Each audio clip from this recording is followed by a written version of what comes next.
দুই শালিক ধারাবাহিকের আজকের পর্বে আমরা দেখতে পাবো যে ঝিলিক মাকে নিয়ে হসপিটালে যায় এবং ভর্তি করায়। ঝিলিক মায়ের পাশে বসে বলে, মা, আমি তোমাকে ছেড়ে কোথাও যাব না, তুমি শুধু সুস্থ হয়ে ওঠো। এদিকে আখি বাড়িতে ফিরে সব কিছু দেখতে থাকে। গৌরব তাকে বলে, এমন ভাব করছিস যেন কতদিন এ বাড়িতে ছিলি না। আখি ঠাকুরের সামনে দাঁড়িয়ে ঝিলিক আর তার পরিবারের জন্য প্রার্থনা করতে থাকে।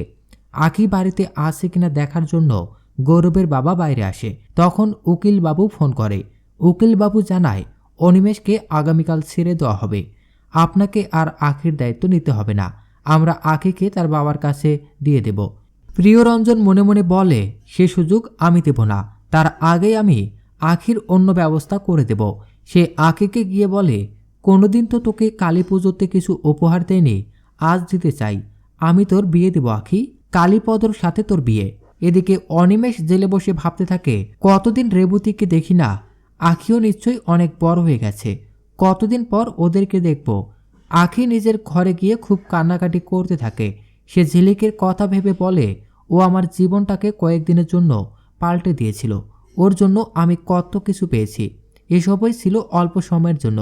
খাওয়ার টেবিলে আখিকে দেখে গৌরবের পিসি মনে মনে ভাবে, এই মেয়ে কি আবার আগের রূপে ফিরে এসেছে?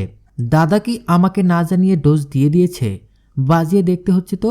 সে ইচ্ছে করে নিজের কাপড়ে পানি ফেলে আখিকে চর মারতে যায়। তখন প্রিয়রঞ্জন তাকে আটকায় আর সবাইকে আখির বিয়ের কথাটা বলে। সে সবাইকে বলে, আজ সন্ধেবেলা আখির বিয়ে কালীপদর সাথে, আমি সবার জন্য নতুন জামা কাপড়ের ব্যবস্থা করছি। তো দর্শক, এই ছিল দুই শালিক ধারাবাহিকের আজকের আপডেট। পরবর্তী আপডেট সবার আগে পেতে আমাদের চ্যানেলটি এখনই সাবস্ক্রাইব করুন।